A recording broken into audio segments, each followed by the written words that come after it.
Sit back, relax, and enjoy as Don Tony gives you news and reviews from AEW, NXT, and indie wrestling too. Know what's happening in the world of wrestling without the hate and clickbait. It's Wednesday night, Don-O-Mite.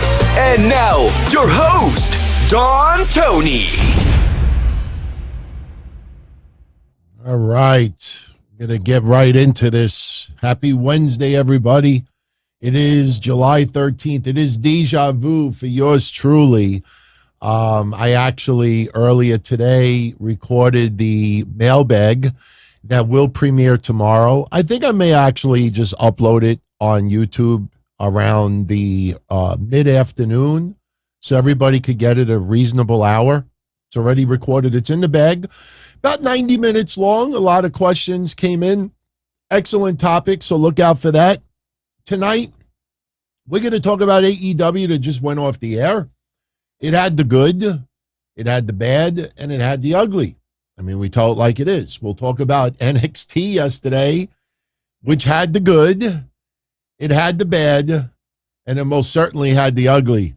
Oh, no, not what went down with Cora Jade and Roxanne Perez. Yeah. Last week and the week before, we had so much fun on this show. And I was talking about how Cora Jade, Roxanne Perez just won the tag titles. And it's going to be the talk of the summer in NXT in the women's division when Cora Jade turns on Roxanne Perez. And let's be honest, 99.9% of you out there thought my idea was nuts, stupid. They just won the tag titles. DT, how can you do it? Somebody even sent me a little financial gift asking me, did I have a news source or was this just intuition? Well, I will tell you tonight why for the last 2 weeks I said that this was happening. And sure enough, last night it did. The execution, though, using particle board, trying to make a custom skateboard, because we don't really want Roxanne Perez to get an injured back. You all go buy a skateboard and then tell someone that you love, preferably a female that's shorter than 5'4", say, look, I want you to get on all fours. Not for that, but I want to whack you with this skateboard. Tell me if you go, ouch. Trust me, something tells me that you're going to get a kick upside the head. Yeah, I had to show a little love for my Mets tonight. Honestly, I was just lazy. I did a boatload. I did so much shit today. You have no idea. I am so tired. That's why when I announced earlier that we were only going an hour today, yeah, partly is because I'm tired, but we really don't need to extend the NXT and AEW talk to 90 minutes tonight. We could have a nice tight hour. I think tight is good, except for a wallet.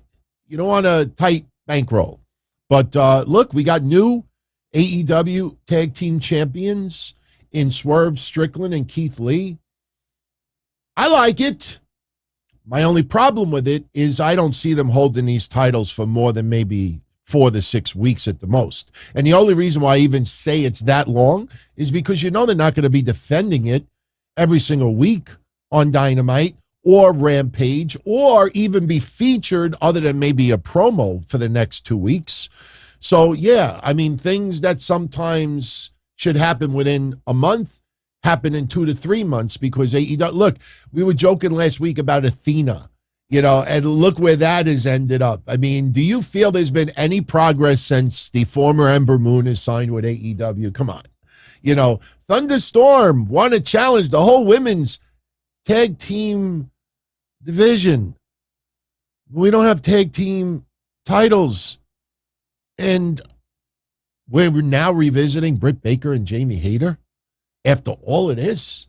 I'm not really complaining, but you look at the women's division 6 months ago, with the exception of 1 or 2 new names, where is the progress? None. A little surprising that Swerve Strickland and Keith Lee won the championships tonight. Look, I said it the last time Hobbs and Starks was in a tag team title match. I want fucking Hobbs and Starks to be the champions. Nothing against Swerve. Shit. I just realized it. Every week, I wear the Hit Row hat. I keep it backwards. Not that I'm embarrassed or anything. I have many black hats. I just, it's my little way of showing support. I like Swerve Strickland. And I'm a huge fan of Keith Lee. Keith Lee was my favorite NXT wrestler before things started going downhill. But, Hobbs and Starks have been in there for years, and they can't fucking break through.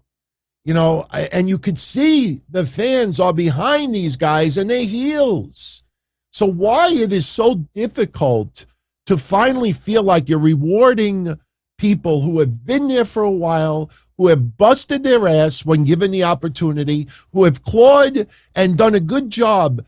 Tell me how many people, seriously, in the 3+ years that AEW has been around, how many people can you say have been there, not since day one, but have been there for quite some time, who you feel have been rewarded with championship gold, with a push, not just filling in a spot because we want to have 3 tag teams on a show?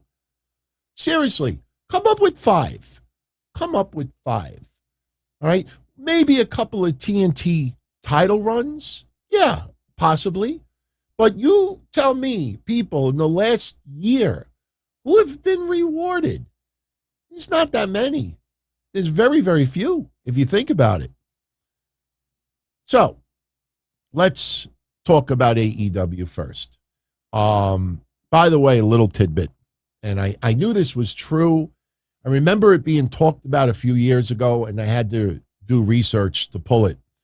And it had to do with Jericho talking about being in the first ever Canadian Barbed Wire Match back in the early 90s. Believe it or not, that actually is true. This is legit. January 29th, 1993. This was actually an Instagram post that Jericho posted, I think, back in 2018. Back in January of 93, he faced Beef Wellington in the first ever Canadian barbed wire match. What he doesn't mention is that he fucking won that night. And he won a championship that night. Pretty interesting. You mentioned the barbed wire match, but you don't even mention that you won and got a championship out of it. Yeah, that was Jericho back then. Right before Thrill Seekers started becoming a phenomenon. Something about a phenomenon. Something about a phenomenon. So, little history tidbit. So when Jericho said that today, he actually was telling the truth. So, all right. So let's get into AEW. Now, look, like I said, there was the good, there was the bad, there was the ugly. And listen, everyone, I tell it like it is. I don't hate on things just to hate. I don't shit on things just to shit on them. I express criticism. I want things to get better. But the one thing about pro wrestling, whether you've been watching for 5 minutes or 30 years, one thing about pro wrestling, it's just like going to a movie. You know when you walk into the movie theater what you're about to see on TV, on your screen, unless it's a documentary or if it's, something real. Your suspension of disbelief is supposed to kick in full effect. Whether it's a scary movie, whether somebody saves the world, during the time the movie is on, you forget that what you're watching is scripted entertainment. When you see like a vicious killer or Jason, whoever it is, they want you to feel like what you're watching is real. And when that happens, those are movies at its finest. Same thing with pro wrestling. When you're watching it, you want that suspension of disbelief of good guy battling bad guy, or better yet, rival battling rival. It's scripted entertainment. But while that bout is going on, you want to forget about all of that. You want to feel that they truly want to beat the crap out of each other. And that's why little things really perturb me the wrong way. And as long as AEW keeps this formula that even Wardlow and Orange Cassidy opened up Dynamite tonight. And we had the comedy, which I'm fine with. I'm fine with the Orange Cassidy comedy. No problems with it whatsoever. You know, best friends bringing a toy chainsaw to the ring. You know, Goofy, the referee's like, chainsaw, you going to use it as a weapon? Honestly, if I was the referee, I would turn around, go ahead, use it. I want to see how you're going to use it. Let me see. Show me. But best friends get ejected. So we get a lot of the comedy stuff, which is fine. Orange Cassidy could go. We know he could go. But this is Wardlow. Unstoppable force. Even if it's Orange Cassidy, that match should have ended many minutes earlier. And then you have Orange Cassidy be the first person to kick out of the F10. You know when someone should kick out of the F10? When Wardlow is main eventing WrestleMania. And that has never happened before. Because a couple of weeks from now, nobody's going to fucking look at Orange Cassidy and say, yeah, he kicked out of the F10. It's awful. That is stupid. AEW has this formula. We joke about it during the watch parties on Friday nights. We joke about it. We look at the time and we say, look, anybody that's live right now that is in the watch parties, tell me if I'm lying. About 5-6 minutes before Rampage goes off the air, I do the same thing every Friday night. I say, okay, everybody, here we go. We're going to see finishes that should be the count of 3. That'll be 2 7/8. Okay, we'll see another finisher. Here it comes, and it's going to be premature ejaculation. Like you see every finish of every main event on every Rampage, someone who should kick out of a finisher does not. And there's this fascination that, you know, sure, you go back to the Earl Hebner days. 1, 2, and then you go like this. And be like, oh, yeah, it's fun. But it's a formula for AEW, and when it happens every fucking match, it gets annoying. You'll watch an Orange Cassidy kicking out of an F10. Why? Because we can't have someone just get pinned. We have to have them kick out of finisher after finisher after finisher. Moves that people should be in a wheelchair afterwards, they always got to kick out. That is the fucking formula every goddamn match. And what happens in every match is it goes too long. Everybody's got to have a long match. Wardlow versus Orange Cassidy should have been 3-4 minutes sooner. Anna Jay versus Serena Deeb, with all due respect, I know they like Anna Jay. I know they don't want to hurt Anna Jay's feelings. Anna, you got to lose in 90 seconds tonight.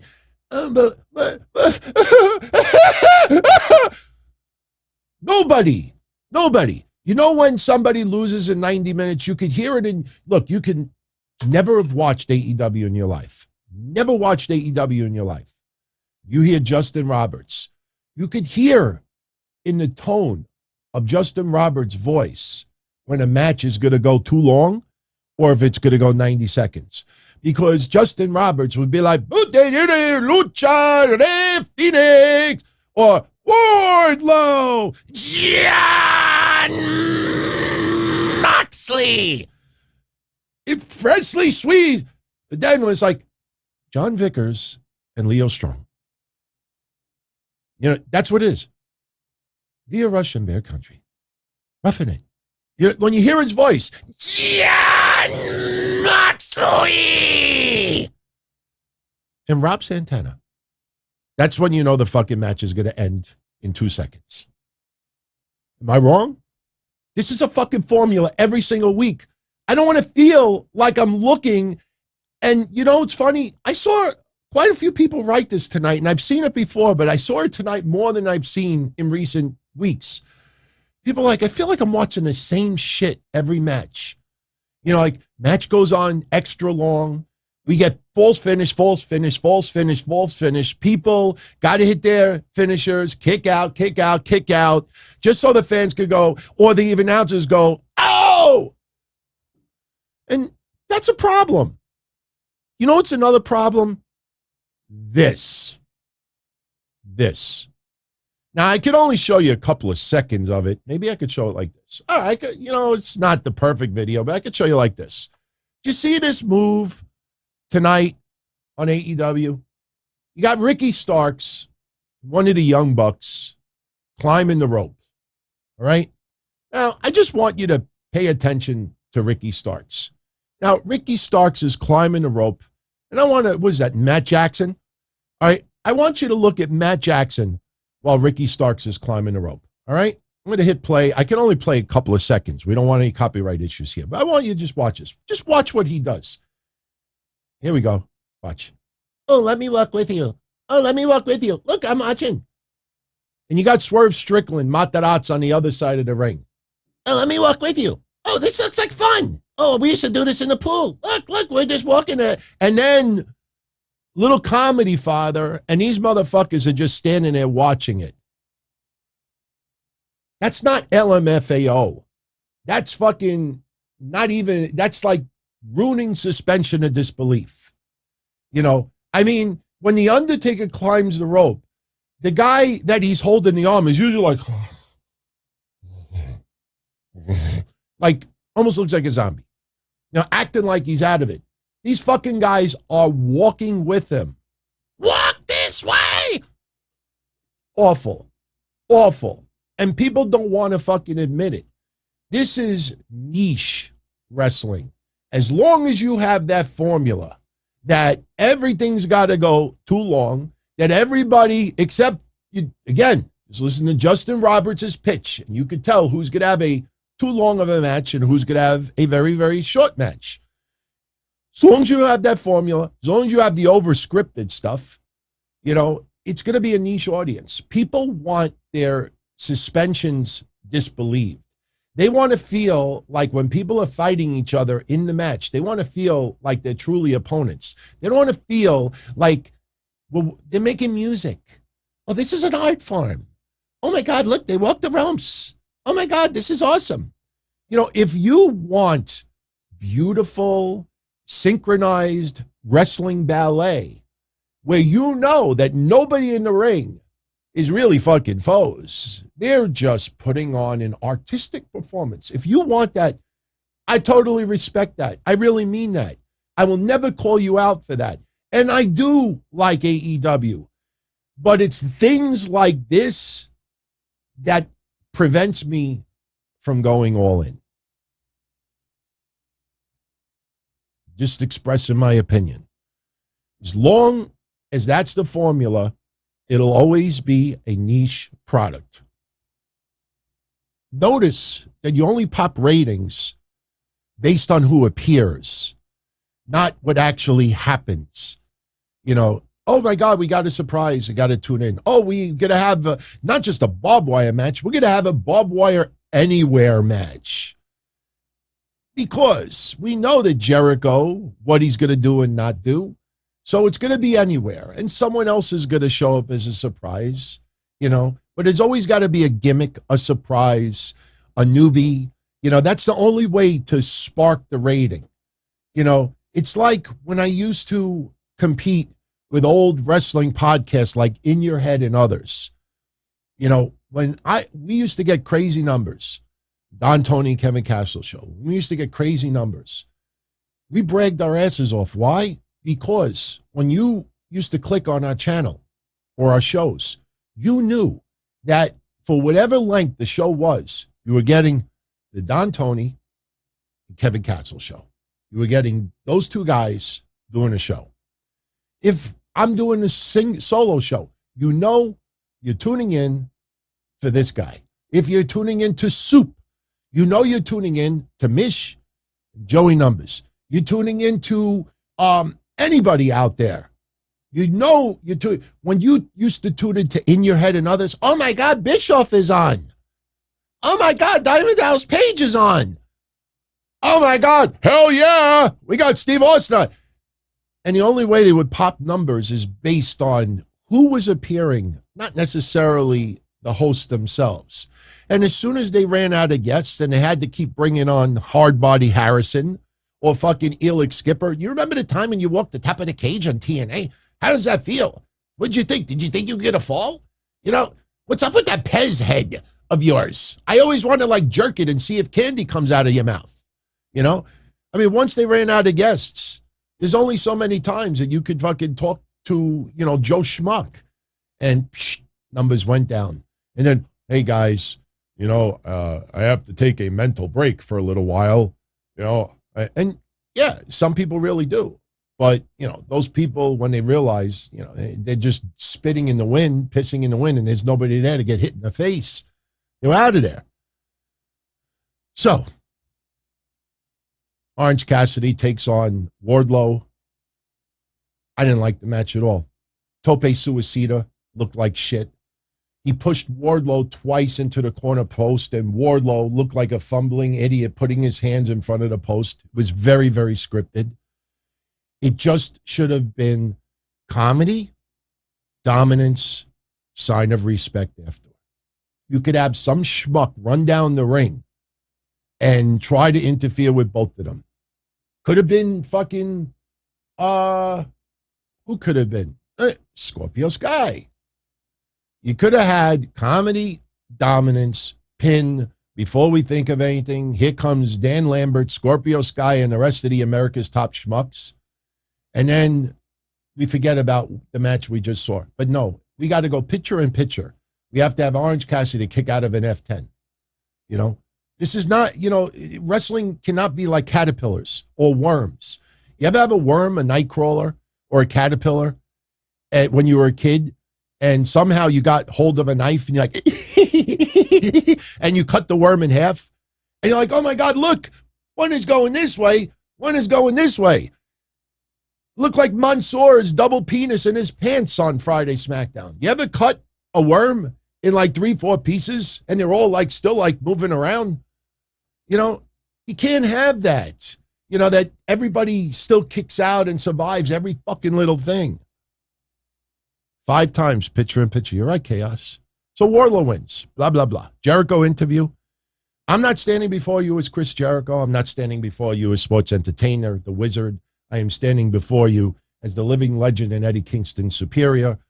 We've taken out everybody who is involved with Eddie Kingston, from Santana Ortiz, Bryan Danielson, Ruby Soho. He says that he won the first ever Canadian Battle Royal at the age of 22. He was telling the truth. And he's going to beat the fuck out of Eddie Kingston next week. Eddie Kingston digresses. So now we get Jon Moxley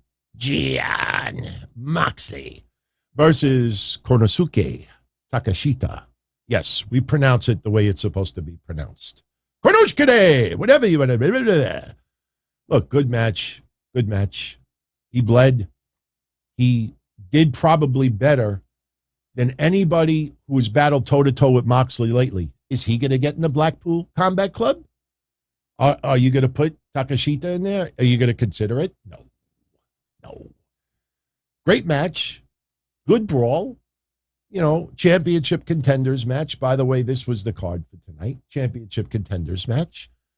But in a losing effort, ultimately Jon Moxley with the Death Rider into the Bulldog choke. Takeshita cannot continue. Excellent match, sign of respect. The guy could go. I mean, there is some Japanese talent that come to the States.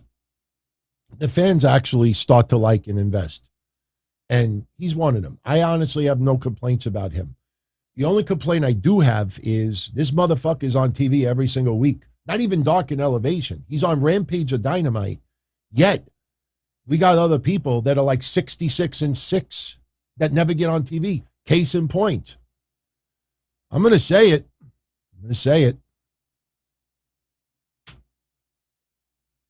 You think Tony Khan this week with a megaphone to the locker room? Hey, does anybody out there have a dead father? Anybody out there's father died, preferably who was in wrestling? Brian Pillman Jr. I have an idea. Yo, dude, I got an idea. Yo, Christian. Yo, I got a perfect idea. Dude, dude, Christian, talking about Jungle Boy's dead father. We'll talk about your dead father. And Griff Garrison, for some reason, you're going to look like you're at Walt Disney World. I'm going to pose in front of plants. Griff Garrison poses in front of plants. You look like Jungle Boy. Lucha, he looks like Jungle Boy. Get him. The fucking Varsity Blondes have not been on TV in how fucking long? Whatever happened with Julie Hart leaving them? Julie, why? Awful. And next week, we got the Varsity Blondes back taking on Luchasaurus and Christian Cage so they could get beat the fuck out of for a second week in a row. Come on, man. Seriously, let's be honest. Luchasaurus tonight destroys Griff Garrison. I'm telling you, if you didn't see Dynamite today, you got to look at the picture of Griff Garrison. It looks, I got to be very careful how I say it. It just looks like he's at Disney World. Like, hey, I'm at the Animal Kingdom. Let me pose in front of plants. Hey, you kind of, dude, he looks like Jungle Boy. Dude, you got to pose in front of a cactus tree. Acme Insta Feud. I know that's a flash from Don Tony Hotlines of Pest. Acme Insta Feud. Darby Allin's at an autograph signing. Brody King beats him up. No reason whatsoever. Everybody this weekend, Brody King beat up Darby Allin at an autograph signing. I wonder why. Yeah, that was because now they're going to face each other on Dynamite next week. So Acme Insta Feud. All right, fine. It's better than them going up against Penta, Ray, Phoenix. Pac is overseas. We got some news about AEW going to the UK next year. So, after we see Darby Allin get it beat up by Brody King, right afterwards we see John Silver, Alex Reynolds, and Hangman Page. John Silver wants to beat up the House of Black, so we got that match on Rampage. Wait. We just saw Brody King attack Darby, sets up a match next week, and then just random, we're going to get the Dark Order taking on the House of Black on Rampage. So, all right. Jericho Appreciation Society cuts a little promo. This is more for Daniel Garcia to hype up his match against Yuta Michinoku at the Ring of Honor pay-per-view, which I will not be ordering. I'm not spending $40 on that. If the promotion was back on some sort of full-time basis, if they were doing house shows, if they were touring, I don't even need TV right now. Not every 4 months we have an event, charge people a lot of money for it, put money, try to recover somehow. I'm Ring of Honor. Serena Deeb, I want that Ring of Honor. Somebody should make a goofy song out of it. They from fucking promotions on hiatus. You might as well bring out the WCW titles and do a pay-per-view every fucking 3 months, 4 months. Tell me what the difference is. There is no difference. The promotion is not active. The only thing that's active is the name, and they're using the belts. You could buy any closed down promotion and do the same fucking thing, not spending $40 on it. Unfortunately, I probably won't be covering All Out either. Not because I'm suddenly anti-AEW. I'm getting married September 3rd. The next day, I don't know what I'm going to do. I mean, do I get wasted? I don't think I'm going to be up all night. Ugh. No. I don't know what I'm going to feel like Sunday, September 4th. But on the screen right now, for those on audio only, AEW announced this week that All Out will be returning to Chicago at the Now Arena. In fact, the Now Arena is going to be hosting Dynamite that Wednesday, the 31st, Rampage Friday, the 2nd, and Sunday, September 4th. Buff Kid, where's the wedding? In a hall. I know a lot of people are complaining. The Now Arena, that's so small. The Now Arena. Look, this is something that I've said before. It's about logistics. And they booked the same building for all week. All Out all week. Actually, that's how they should hype it up. Hey, Tony, make it All Out all week. Easy peasy. Other building may not have been available for all those dates. So this was the deal they did. Some people were like, well, Don Tony, Clash of the Castle is September 3rd. It's the day before.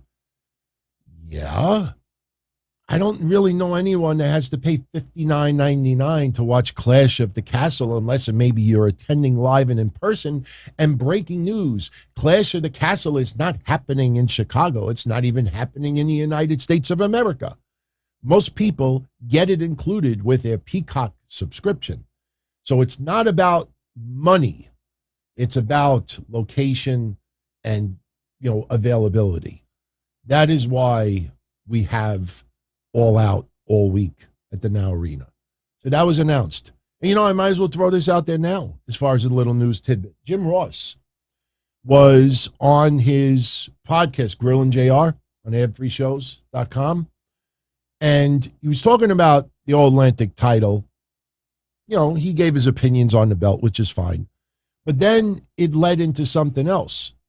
And this is the exact quote from Jim Ross. As far as going to the United Kingdom, AEW, he says, quote, I know that we're going to go places like Pac is defending the title now in the UK. When are we coming to England?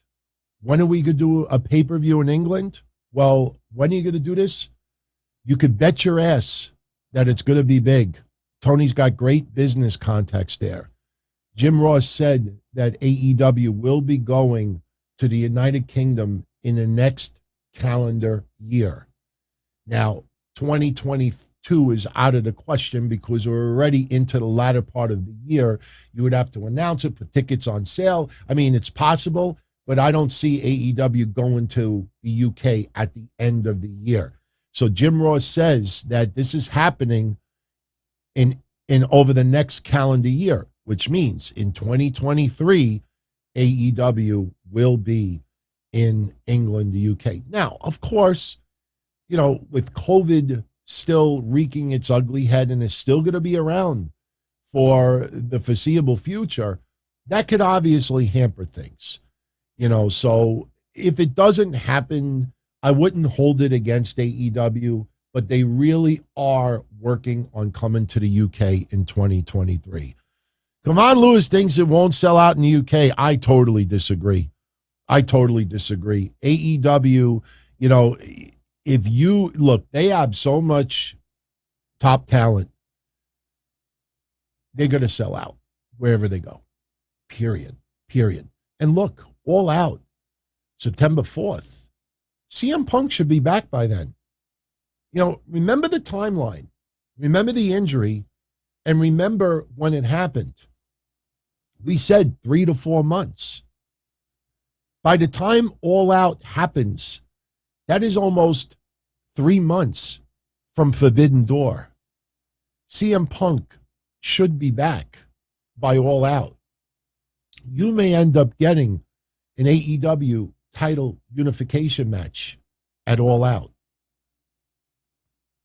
Bryan Danielson, I don't see too many people concerned about Bryan Danielson being out. I'm not trying to hype it, but you think about Bryan Danielson when he was forced into retirement. You always got to worry a little bit extra when it comes to those injuries. But anywhere they go, I think they sell out. They put all their top talent on pay-per-view, sure, it would sell out. So, getting back to tonight, we get Claudio Castagnoli beating Jake Hager. They fought many times. I think Excalibur mentioned that they fought 8 times or 12 times. I think 12 times in the past. Claudio with 8-4 win advantage. Make it 9-4 tonight. The match was okay. It was kind of like a WWE match, if you want to be honest. The one thing that turned me the fuck off was Cesaro does the swing. Claudio does the swing into the sharpshooter. And Jake Hager almost feels like he's got to tap out. He's trying to get help. He's trying to signal to the Jericho Appreciation Society, come to the ring, I need help. So you get, a couple of members to the ring, and this was awful. You have Matt Menard climb the side apron, and then Claudio knocks him on his ass. Look at the referee during that. The referee looked like he was stoned out of his mind. He was like, he had no reaction. When you climb the fucking ring and you're not a manager, you just ejected best friends a few minutes ago.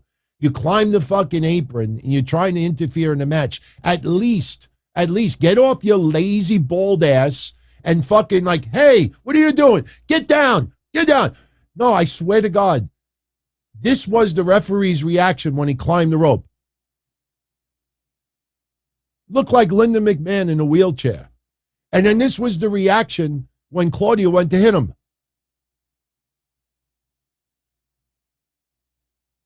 And then this was the reaction after Claudio knocked him on his ass. And how long could I do this without blinking my eyes?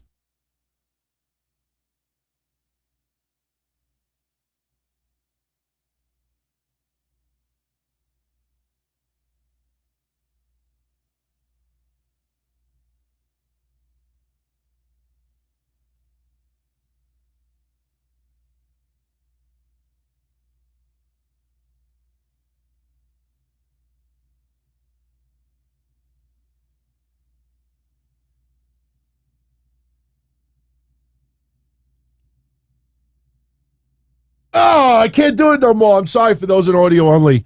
Oh, look at the referee. I'm not kidding.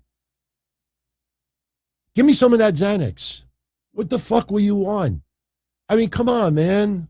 Stupid shit, man. Stupid. Stupid is that stupid does. Stupid. I think I went pretty long. I could have gone longer. I think the trick is when you don't blink, like look the other way, and maybe it like sneaks a little moisture and you don't realize it. You just do this. It's kind of like Chris Van Vliet with the eyes instead of the teeth. All right. So Claudio beats Hager. Footage of Thunder Rosa losing in Japan to Nobara Give a Shit. Nah, I'm only kidding. She's actually pretty good. Mayu Yamashita.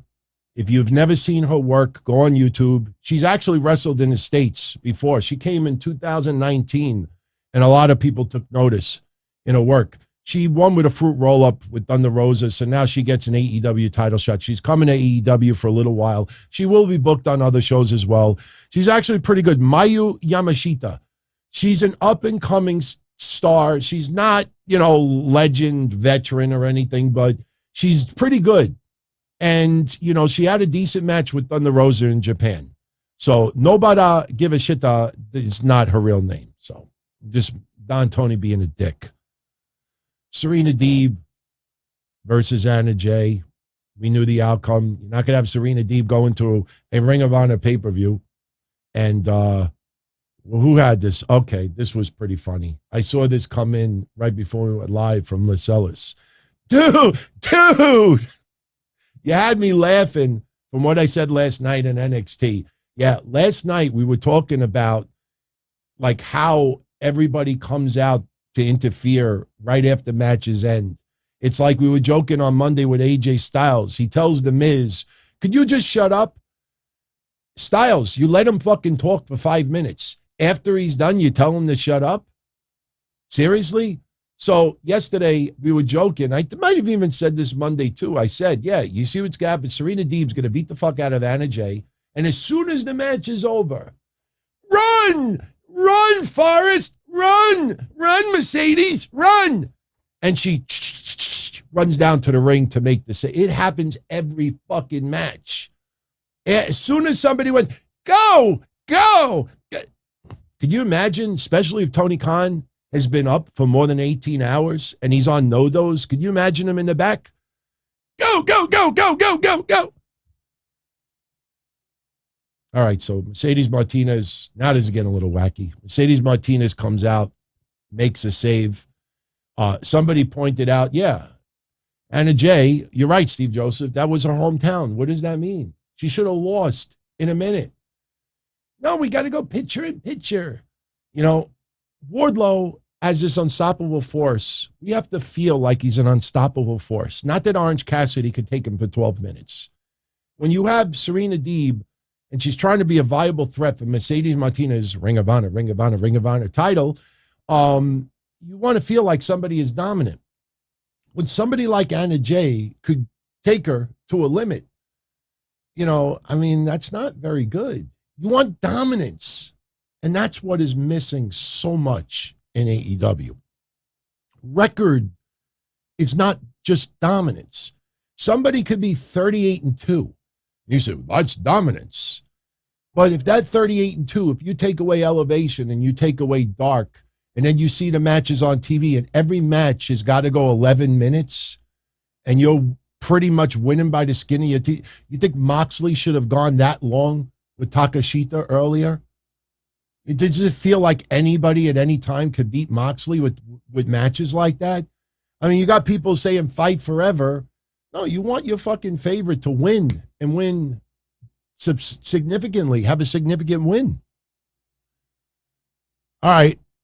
We had a promo by the baddies. We get some matches announced for Rampage and next week. Rampage Friday, Jonathan Gresham versus Lee Moriarty for the Ring of Honor title. The Guns explain their actions as if we didn't know them already. Private Party versus the Lucha Bros. Next week, we got the barbed wire everywhere match. Is it going to be barbed wire all across the building? Brody King, excuse me. Oh, my God. That's the problem when you have the same name. Brody King versus Darby Allin. And you got Christian and Luchasaurus versus the Varsity Blondes. Ty Conti feels bad for Anna. Anna, you should make better decisions. Is Anna Jay going to be joining the Jericho Appreciation Society? Is that what they're kind of teasing? I don't know. But anyway, the main event, as we already said, you had Swerve Strickland and Keith Lee win the AEW Tag Team titles, defeating the Young Bucks and Hobbs and Starks. You know, it was a decent match, flowed well, a lot of overly scripted shit. You know, I mean, let's be honest, some of those dives outside the ring looked a little bit scary. Hobbs, he could have very well have broken his leg. He didn't. He's okay. But if you watch the way he landed, that is a broken leg just waiting to happen. Keith Lee, you know, as agile as he is extremely heavy. You know, the health gods don't say, oh, the dive is awesome. We won't injure you. You keep doing that, and you're destined to tear something. I mean, you look at even somebody like Boogs, you know, and how he tore his shit. Someone that big, that heavy, is not supposed to dive from outside the ring, do a flip, and then land on cement, and nobody is catching your fall. If he was 150 pounds, even 200 pounds, and you catch him in the air, you get 5 people catching him, that's different. But when you dive and you just land on the cement, and just because people are close, it looks like you landed on everybody, but in actuality, you land on nobody, that's injuries waiting to happen. But I'm very happy they won. Now let's see where this goes from here. Not a bad episode of Dynamite, but in no way, shape, or form do I think that they're doing better than last week's rating in the 9s. I would not be surprised if that rating goes back to the 8s, only because, you know, some of the matches tonight, I mean, really, you know, I don't know, you know, if it would have kept the viewers. So, and look, you know, go back and look at the Young Bucks versus Jungle Boy and Luchasaurus versus, it was supposed to be the Hardys, ended up being what that rating, that quarter hour was in the 7s. The Young Bucks versus Jurassic Express, that main event where the Jurassic Express lost the tag titles, that quarter hour was in the 7s. The Young Bucks main eventing a Dynamite in the 7s. So it's not a guarantee that they're going to break 9s. I hope they do, but I would not be surprised if they didn't. So before we talk a little bit about NXT and get out of here, we have a little gift. Oh, no, that was last week. Oops, sorry. What are we giving away this week? Oh, The Shotzi Blackheart ass picture. Do I have the image available? I don't think I do. God damn it. I don't think I do. Yes, I do. Yes, I do. Thank God. Yesterday we had the NXT watch party.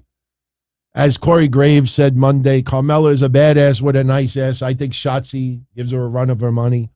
Somebody that was in a watch party yesterday is going to win those 2 autographed Shotzi photos. I know some of you are kind of mad that she wrote on top of her ass. Could you write it in the water next time? But that is a cool looking autograph photo, and somebody is going to win it right now. And if you want to be in on these, all you got to do, the font is bigger. All you got to do is just show up, hang out, get a little lively. You might get a double entry out of it. All right, who's going to win those 2 photos? Spin the wheel, make the deal, and then we'll talk a little bit about NXT, and let's get out of here. Let's go. All right. Who's winning those photos? Who's winning those photos? Shotzi. Who's winning? Sammy. Sammy. Congrats to Sammy. Sammy, I think it's the first time you won, right? You get those Shotzi photos. Anybody missed out, no worries. I have a couple of those photos, so we could always do another giveaway soon. All right. We got to talk a little bit about NXT, and we absolutely need to talk about this. Wordy. All right. Couple of weeks ago, well, 2 weeks ago, technically, a week and a half, we had this. That was a little teaser. WWE's playing some little, puzzle games for us to try to figure out who is going to be appearing. The problem is the person appearing may not be someone going by a name that we're aware of. So you could have Robert Roode show up, and if they decide to change his name and call him Meathead, like if they spell out Meathead, you're going to be like, holy shit, Robert Roode is here. You don't know. Wordle, whatever. Wordle, wordy. I got to fix the spelling later. All right, fine. Anyway, bottom line is this. Yesterday, we figured out the name, which is, it's got to be the name. You go in the English dictionary, and you realize there's really only one name it could come out to. And I did a little research yesterday, and props to everybody who gave me props. Check this out. If you've never played a game like this, even if you're on audio only, I could explain it pretty easy. I want to make this clear. Quinn, yes, that's the last name of Becky Lynch. Quinn, Becky, Cruz, Trick, Brock, Toxic. Those are not hints. Those are not hints on what the word is. I saw so many people on social media say like, what does it sound like a bad joke? What does Becky Lynch, Apollo Crews, Trick Williams, Brock Lesnar, and Toxic Attraction have in common? And I was like, you asshole. They all work for Vince McMahon. Stupid. There is nothing in common. They just put words up there. That had letters that either matched or didn't match what the word is going to be. All right. Now, let me explain what Wordle is. They want you to guess a word. So what they'll do is they will tell you, like you choose a letter. It's almost like Wheel of Fortune. You choose a letter, you choose 2 letters, and if the letter actually appears in the word that they're trying to get you to guess, they will highlight that letter. Now, what the color highlight is tells you if the letter you chose is in the right position. Now, for example, if you're looking at the screen right now, and if anybody goes and wants to check out the video afterwards, it's the 47-minute mark. You look on the screen, focus only on the letter C. In the name Becky, C is the 3rd letter. It is highlighted in yellow. Cruz is the 1st letter in the name. That's highlighted in yellow. Trick and Brock, that's the 4th letter in the name. It is highlighted in yellow. What that tells you is that the letter C is in the name that you're looking for, but it is not in the right position. When the letter is in the right position, it will be highlighted in green. So when you see the green letter C in the name toxic, you know that the word you're trying to figure out ends in the letter C. So now if you're on audio only, you think of a 5-letter word that ends in the letter C. Somebody asks, how do you go to the watch party? There is the link. tinyurl.com/DT watch party. Go to my social media at Don Tony D, click the link, and you can join us. All right, so we know the letter C is the last letter in the name. What about the letter O? Take note. None of these words have the letter O highlighted in green. In the word toxic, the O is highlighted in yellow, which tells you the O is not the second letter in the word. You look at Brock, the O is highlighted in yellow, which tells you that the O is not the third letter in the word, which means that the letter O could only be the first letter or the fourth letter. So either it's a 5-letter word beginning with the letter O and ending in C, or it is a 5-letter word with the last 2 letters being O-C. That's how you come up with it. The only word that anybody could come up with is the word Havoc. Is that the wrestler's name? Is that what the wrestler is going to do? But the word is likely Havoc. So now you have likely the word Havoc, and you have this, I don't know what that is. I don't know if that's a date. I don't know if that's hours, minutes, and seconds. You know, the funny thing about it was I realized that the letter H is the 8th letter of the alphabet. So I was like, hey, Don Tony, did you just crack the code? The letter H is the 8th letter in the alphabet. Then I'm like, fuck, what does the number 10 represent? You can't figure it out. So I don't know what the hell it is. But I think the word is Havoc. Now, one other tidbit that I did research, so you don't have to. Some people thought Jessica Havoc. No, Chris, some people thought it out yesterday, and I'll give you the same answer now that I gave yesterday. Whoever this is, it's got to be a more powerful person. If Jessica Havoc shows up on NXT, people online are going to imitate the referee. They're going to be like, this is what the hype was for. It's got to be a bigger name, in my opinion. We could be wrong, but I think it's got to be a bigger name. You know, some people thought of Son of Havoc from Lucha Underground. Not a bad thought. But, you know, here's little research that I did. Check this out. I guarantee you no one else has done this. I checked the entire WWE roster and the NXT roster. I looked at women, men, tag teams. There are WWE, check this out. WWE and NXT does not have one wrestler with a name ending in C. How crazy is that? Now look, maybe somebody's on the injured list that I'm not thinking about right now, but I checked every wrestler that is, now I didn't check NXT UK, but I checked NXT 2.0 and the WWE roster. There is not one wrestler with the letter C at the end of their name. How do you like that? I'm always trying to think a little bit further. Look, if my brain doesn't stop, if it stops being that active, I'm going to look like that referee permanently. I'm going to look like Linda McMahon in a wheelchair. Dominic, no, but Dominic's not a 5-letter word.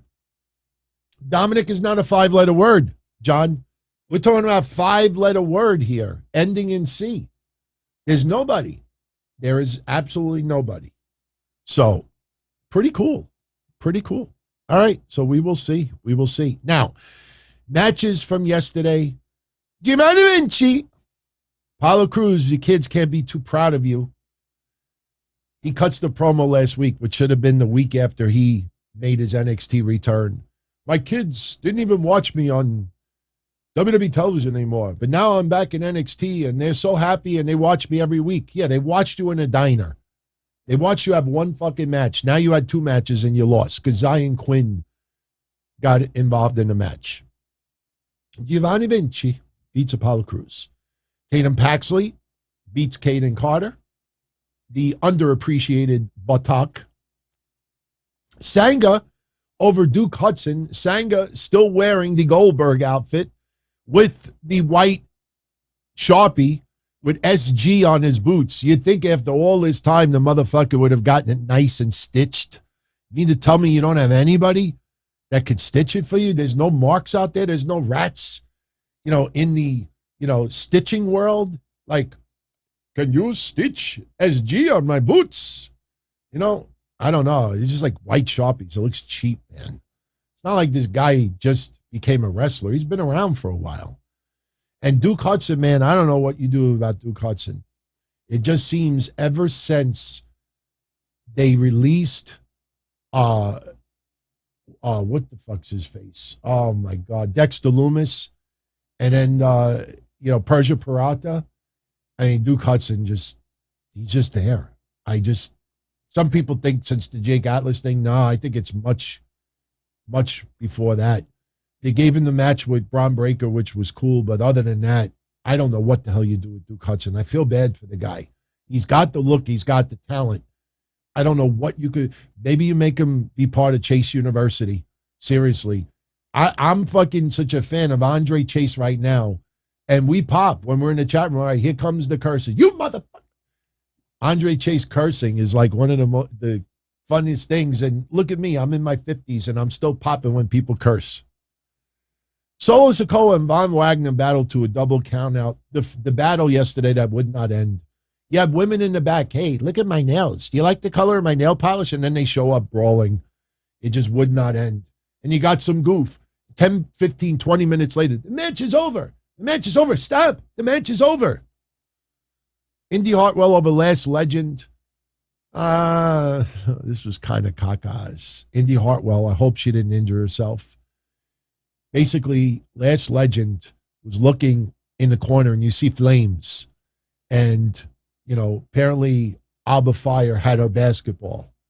Don't touch my basketball. And, Last Legend is in a trance, falling in a trance. That was a good 80s song. But, so what happens? Indy Hartwell climbs the top rope and we kind of sensed something bad was going to happen. If anybody goes and watches the replay of the watch party, you'll see what I'm talking about. She falls off that rope. She still got the pin, but when she rolled out of the ring, you saw her go, ow, ow, ow, ow, ow, ow. Like I hope she didn't tear something. It did not look good. But, you just hope that she didn't get injured. She didn't get injured. You could chuckle a little bit, lightheartedly, but that did not look good yesterday. Tony D'Angelo and Stacks over Malik Blade and Idris Inofi. Afterwards, they're telling Legato, show your loyalty. And Legato does by beating the crap of Inofi and Blade. Then we find out that, Santos Escobar has been released from the hospital. So he'll be back next week. Next week will be the turning point of this relationship. Be interesting to see what transpires. I have an idea, but I don't want to give it away. And then the main event, which started late, Mandy Rose retaining the NXT Women's Championship over Roxanne Perez.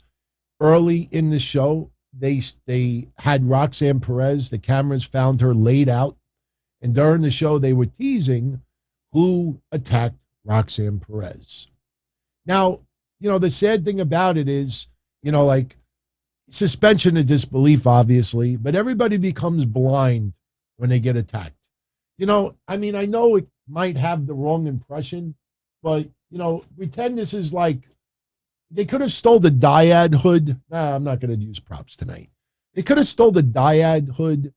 You put the hood over the person's head, then you bash them in the head so they can't see who it is.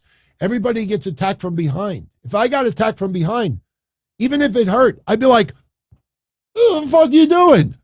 Like, nobody turns around to look like who attacks them.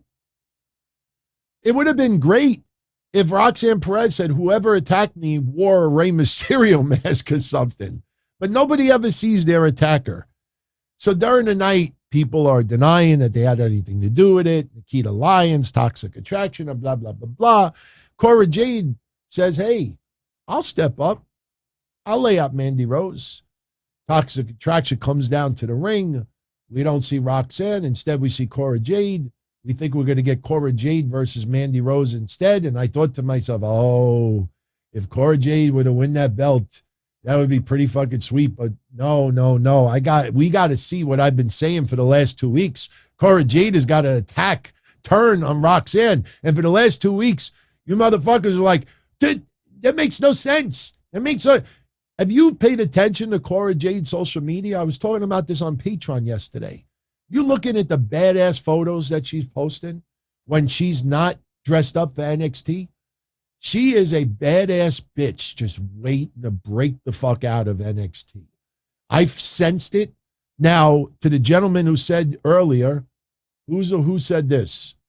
Big Sal. DT, how the hell did you sense that Cora Jade was going to turn on Roxanne? He just won the tag titles, yet you still thought she was turning. Well, I got 2 words for you, for real. Those are not the 2 words, but by the way, we're at an hour. We're going to have to go 15 minutes over. It's all good. I don't think anybody's going to complain. The 2 words, why I felt this coming, Nikkita Lyons. I know right now you say to me, DT, what the fuck you talking about? Okay. Nikkita Lyons was the favorite to win the NXT Breakout Tournament. Now, follow me with this. You'll understand. By the way, thank you for that super chat. I really appreciate it. Let me throw out the scenario for all of you. Like my play on words. Jaded. Come on, man. When she lets her hair down and she starts coming out looking like that cocky bitch, you're going to be like, oh, my God, I had no idea Cora Jade had this in her. Oh, you wait. You wait and see what she does. Okay. Here's the deal. Nikkita Lyons was the favorite to win the Breakout Tournament. WWE wants Nikkita Lyons to have that NXT Women's Championship before 2022 is up. The injury, unfortunately, derailed her for a little bit, and in replacement, Roxanne Perez won that tournament. Now, why did I think Cora Jade was turning? Because these two are extremely close, and them feuding with each other, to me, works a trillion times better than them being champions. Because Toxic Attraction, if you've noticed, they really have not had any contenders seriously challenging them for the titles. You look at Kaden Carter and Katana Chance, for example. They lost it in your house. And then the following week, they're fighting for another shot. It's like, okay, bring another tag team. What the fuck? Why are they getting another opportunity? You realize how thin the NXT tag team women's roster is. So putting the titles on both of them didn't seem to make that much sense, because who do they feud with? Io Shirai is going back to Japan. Zoe Stark is not back yet on TV. So you have a whole bunch of newcomers that are still trying to find their way. You almost feel like these belts probably have to go back to Toxic Attraction once again, because they're eye candy. Has anybody complained about Toxic Attraction's tag team title run? Has anybody really been like, wow, their run has been pretty shitty? And no, people are like, oh my God, look at Gigi Dolan. Oh my God, you could bite on my rose any day of the week. That's what people care about. Sex appeal, that sells. Anybody really feel like, oh, Mandy Rose, she's had a run, that's enough? That no, people like, it is what it is. So here's where Nikkita Lyons falls into all of this. Cora Jade, and just to answer this gentleman, this was a hunch from yours truly. I did know that Nikkita Lyons, they want to put the belt on her. Absolutely want to put the belt on her. What I believe is going to happen is next week, Cora Jade is going to have to explain her actions. And what I think is going to happen is Cora Jade, this is almost like, oh man, I might have just hit something. I know this is far-fetched, but it's almost like the Sasha Banks Naomi situation. Yes, this is DT's brain kind of on acid right now. Not for real, but it's almost like the Sasha Banks Naomi situation. Cora Jade and Roxanne Perez just won the tag titles. And imagine how Cora Jade feels where they won the tag titles, and instead of putting up the titles and accepting challenges from everyone else, the following week, Roxanne Perez announces that she is going to fight for the women's championship, that she's going to cash in her opportunity. You just won the tag titles with your best friend, and the first thing you want to do is now go for the heavyweight championship against Mandy Rose.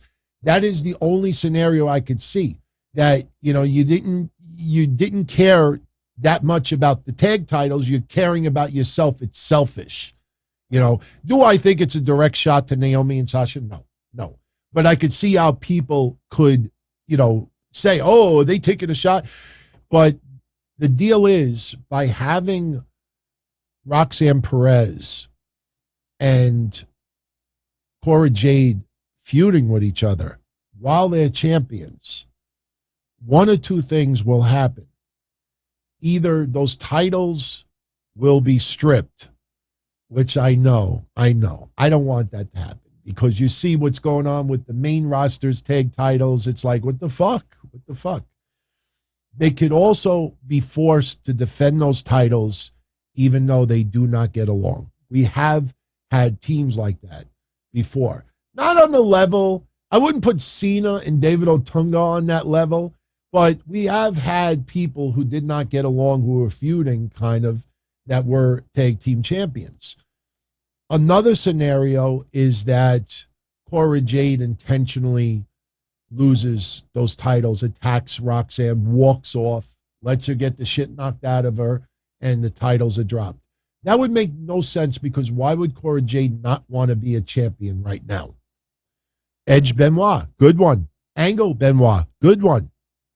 So I think that is going to be where this goes. Now, here's the deal also. By having Roxanne Perez be selfish and thinking about her instead of the team, this takes Roxanne Perez and Cora Jade out of the women's championship scene for the foreseeable future. I know them simply as tag team champions would have kept them out, not necessarily because Cora Jade, you know, you saw what happened. Roxanne went for the title anyway. So by having Cora and Roxanne feuding with each other, whether they remain tag team champions or not, they don't focus on Mandy Rose anymore. So that leaves Mandy Rose with no opponent. So now with Roxanne and Cora Jade feuding with each other, here comes Nikkita Lyons. And Nikkita Lyons versus Mandy Rose will be a match coming up sooner than later.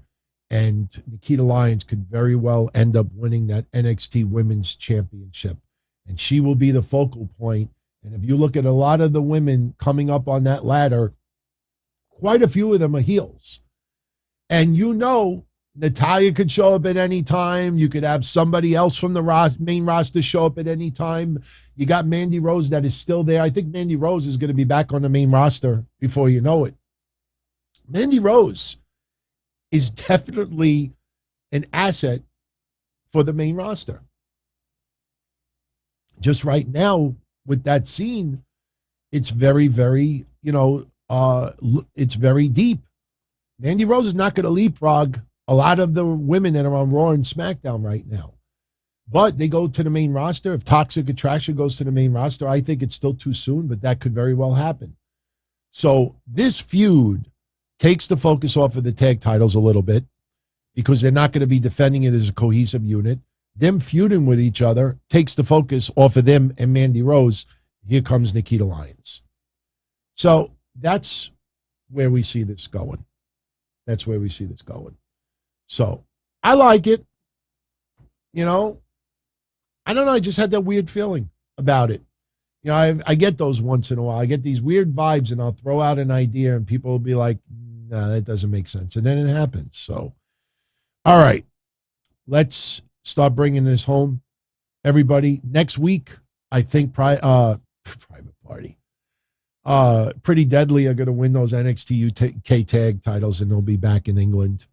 And that'll be it for Pretty Deadly on the U.S. roster for the foreseeable future. If you've noticed, we have had U.S. wrestlers going to NXT UK and vice versa. A-Kid is going to debut as Axiom next week. There's a little bit of dispute if he's going to keep the mask on in the ring or if he's going to wear it to the ring and then take it off. We won't know until next week. All right. So, with that said, Devin M., shout out to you, my friend. Thank you for the 2-spot. Moxley going that long with that Japanese guy is wild. I agree, man. I mean, I like Fight Forever when it makes sense.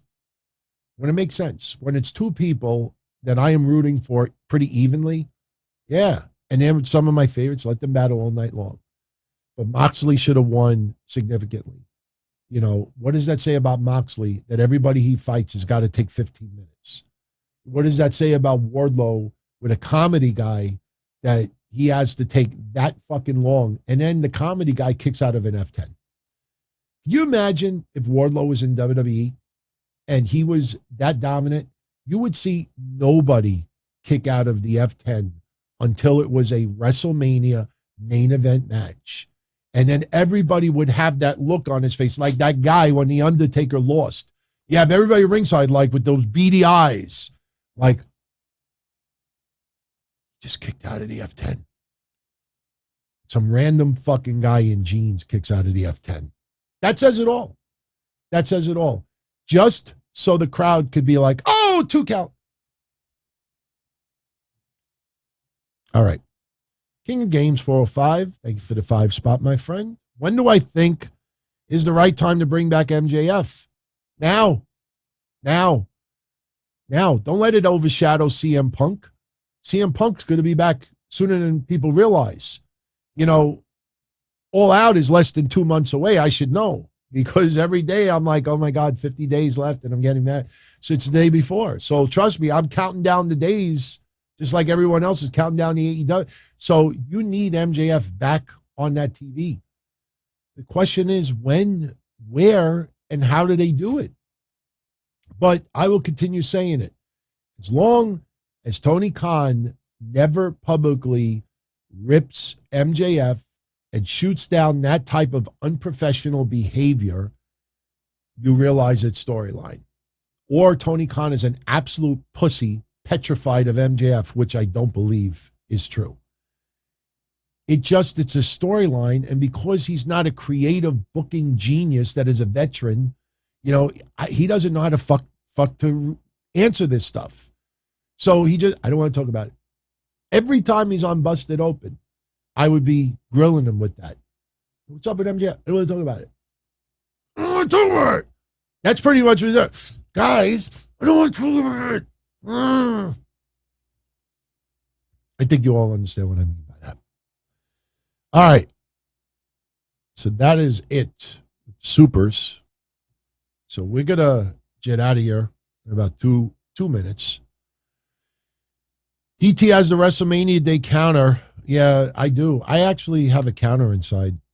I'm getting a little nervous because I still have to order like party favors.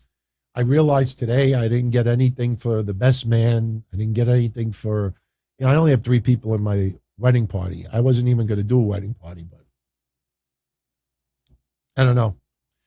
Getting a little nervous. By the way, speaking of Impact, I want to mention this. Impact is going to be in Louisville this Friday and Saturday doing tapings for their upcoming TV. The reason why I mention it is because a familiar face will be making his debut in Impact. That is Kushida. So for all of you out there that miss Kushida, he will be fighting Friday against Rich Swann. They will be doing a couple of TV tapings for Impact. So Friday, they announced Kushida versus Rich Swann, Alex Shelley versus Chris Sabin. How many times have we seen that? Chelsea Green and Deonna Purrazzo versus Jordan Grace and Mia Yim. Ace Austin and Chris Bay versus Matt Taven and Mike Bennett. On Saturday, they're advertising Mike Bailey versus Rocky Romero. I think it's for the X Division title. Motor City Machine Guns versus Joe Doring and Cody Deaner. Kushida versus to be announced. So, interesting card. I honestly, for the life of me, don't know what the fuck that draws. I mean, they're going to Louisville, Kentucky. I mean, no disrespect to any of those guys involved. Other than Kushida, nobody would get me out of my house to go see it live. Unless I was working it. But Kushida is the only one there that I'd be interested in seeing. And, that's terrible. That's terrible. By the way, NXT's rating this week, they went down about 8,000 viewers from the week before. Remember, their average is right around 590 for the year. So right now, they are pretty much hitting their average. Now, will this storyline with Roxanne Perez and Cora Jade start spiking numbers? If Cora Jade starts dressing what I've been told her look and letting her bouffant hair start coming out, she's going to be that nasty bitch that people want to see get the shit knocked out of her. Oh, how could we leave the show without showing this? If I'm going to show this fucking botch, this awful stuff earlier with the Young Bucks and Swerve and Ricky Starks, I got to show this. I got to show this. How did we forget this? Look on your screen, everybody. Cora Jade, we felt bad for her yesterday, but wrestle crap is wrestle crap. And this was awful. I don't know whose idea it was to make a fake skateboard so Roxanne Perez could be hit with it and it look good. You would think that if you're going to make something like this, you make 5 of them and you practice on 3 or 4 of them to make sure that this does not break apart before your very eyes. Because here's the thing. Whoever came up with this idea really should get hit over the head with a real skateboard. Whatever this material was, we thought it might be particle board. Somebody brought up a different type of material yesterday, which I looked up and they could have been very well correct as well. She glued, or somebody behind it, and I think it's Cora Jade that did it because she's got the skateboard gimmick. I think that she comes up with some of her own, look. And Balsa, thank you, Benjamin. Yeah, you said it yesterday, Balsa. I think it was Balsa. But Cora Jade glued real skateboard wheels to balsa or particle board. That is like trying to have sex with a limp biscuit. Like, you're just asking for disaster. So what does Cora Jade do? Cora Jade comes out with a skateboard that is thinner than a piece of loose leaf paper. And it is painted over, so it looks like a skateboard. She goes on Amazon probably and buys a pair of skateboard wheels, something very, very light, and glues it and figures, okay, I won't grab the skateboard by the wheels because that side is very, very heavy. Instead, I will hold the other side. You moron. You leave the wheel side exposed. You expose the heavy side of it. So when you pick it up in the air and gravity forces that to be through the air, this is the result. Oh my God. I don't have slow-mo here. Oh my God. Let's look at that again. Maybe when you watch this back, everyone, you put the show on 25.25 speed. And I will fuck it up for you even more because right now I'm going to go, Oh my God. Oh God. You, and I say this lightheartedly, you idiots. She grabs, look at, you can see the skateboard. I know it's very, very hard to see it, but if you look at your screen, you can see to the left of the skateboard is the wheels. That side is so goddamn heavy, and she holds it by the wrong side. It's almost like if you have, I'm trying to think of something that you could hold. Like, I'm trying to think of something. All right, it's all right, like a ruler. Do I have a ruler? I don't think I have a ruler. All right, I don't have a ruler. But it's like you're holding a ruler. All right? Or better yet, let's say you're like somebody from Hawaii that has like the baskets on the head, or Africa, when they walk with the baskets on the head. They're very, very talented. They lift it with water and they balance it on the head and they just walk down the street. Now imagine that only one side of the basket is filled with water. And instead of compensating for that side, you decide, hey, I'm going to put it the opposite side on my head. It's going to tilt the fuck over. It's going to tilt the fuck over. Unbelievable. I mean, look at this one more time. She lifts it up and she doesn't use the heavy side. So as she lifts it up, that balsa board is like, oh, fucking no way. Ain't no way. We're not cooperating with the program. And it just breaks into three pieces. One more time, everybody. Just watch it. You see the wheels. You see the wheels? See the wheels? Look, now she goes downwards to get momentum. So when she lifts it up with a lot of force, and then she's going to whack somebody at it. The problem is the heavy side is exposed. So as soon as she picks it, look, there it goes.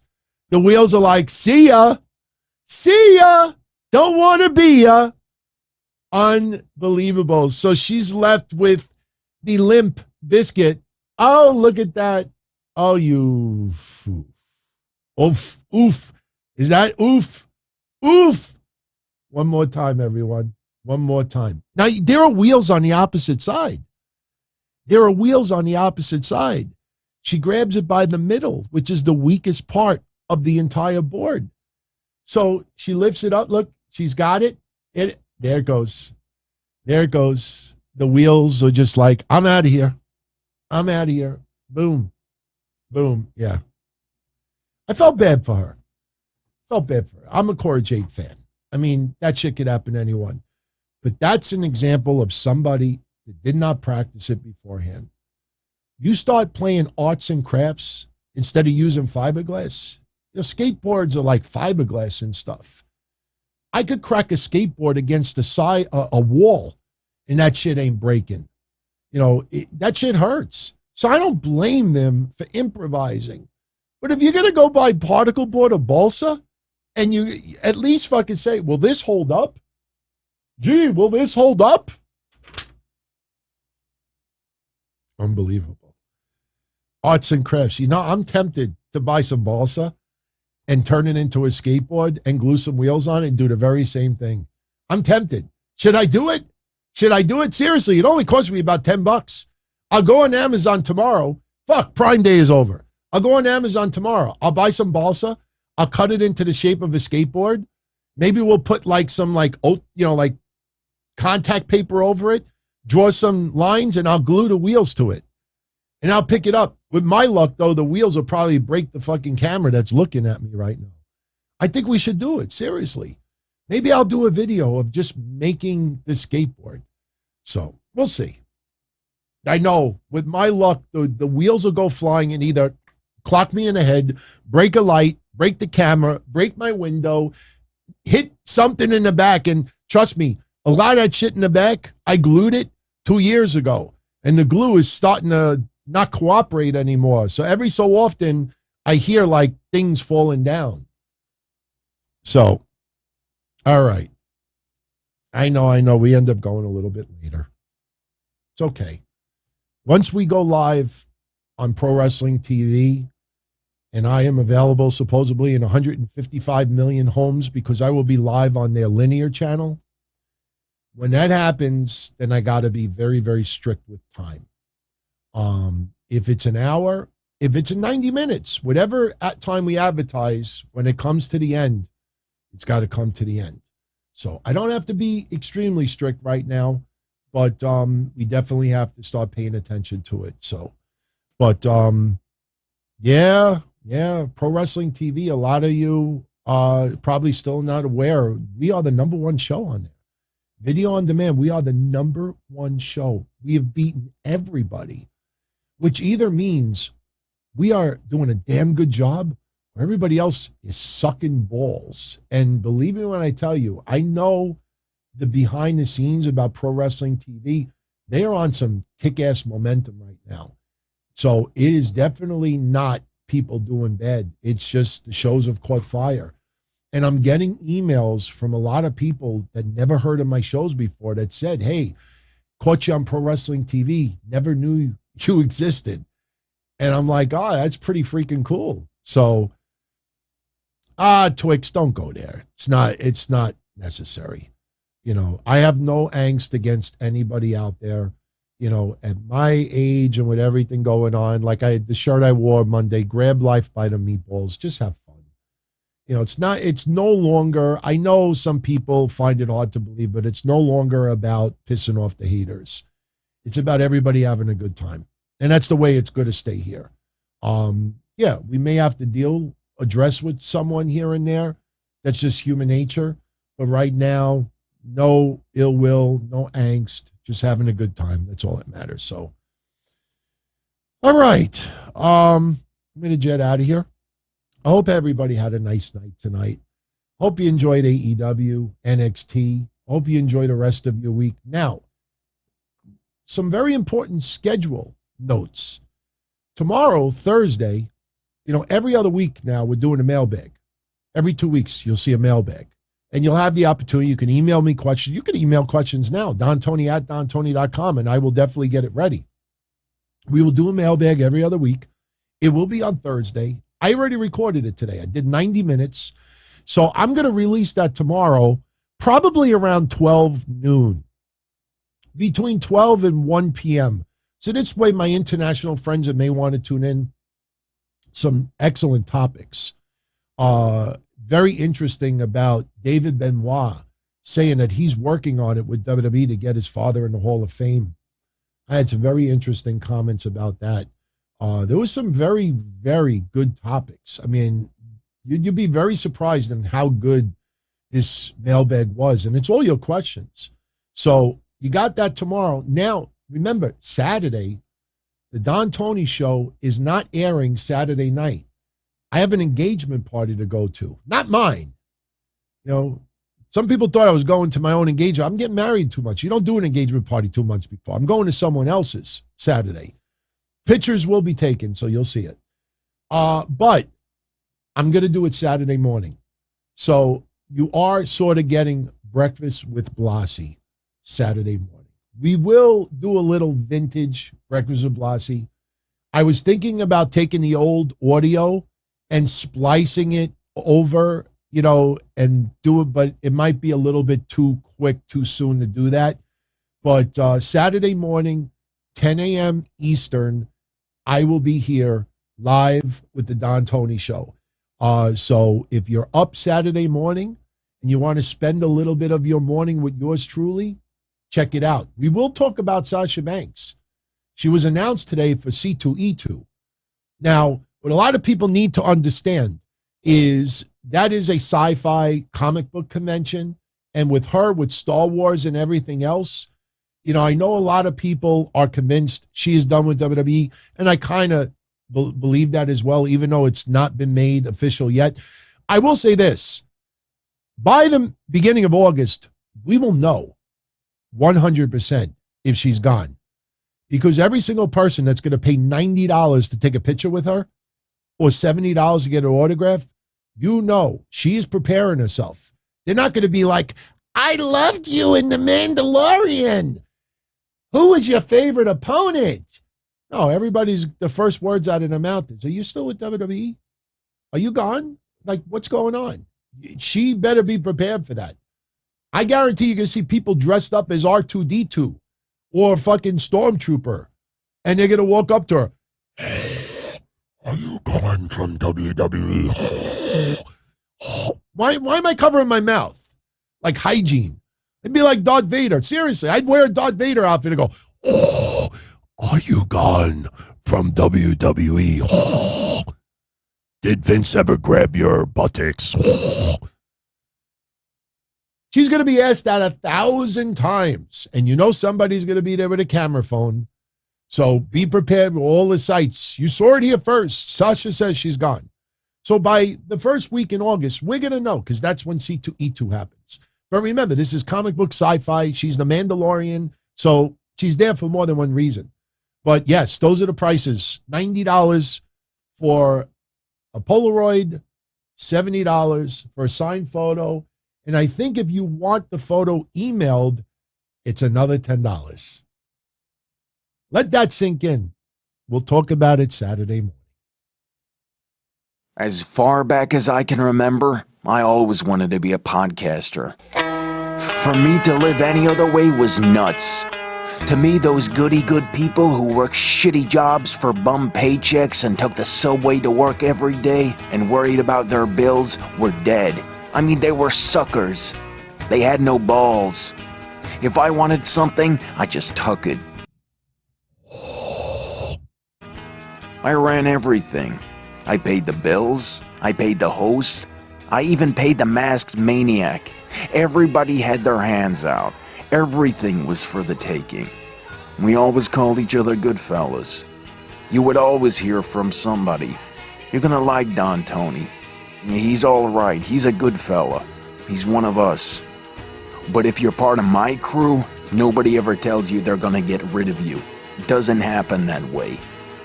There weren't any arguments or curses like in the movies. See, your haters come with smiles. They come as your friends, the people who've claimed they care the most for your life. And now that's all over. And that's the best part. Today everything is different. There's lots of action. I don't have to wait around for everything like everyone else. Oh, I didn't get the vaccine? Fuck you, vaccine me. Oh, your delivery guy has COVID? Fuck you, feed me. Right after I moved here, I ordered egg noodles and ketchup, and I got spaghetti with meat sauce. I'm no longer an average nobody, while they get to live the rest of their lives like a bunch of schnooks.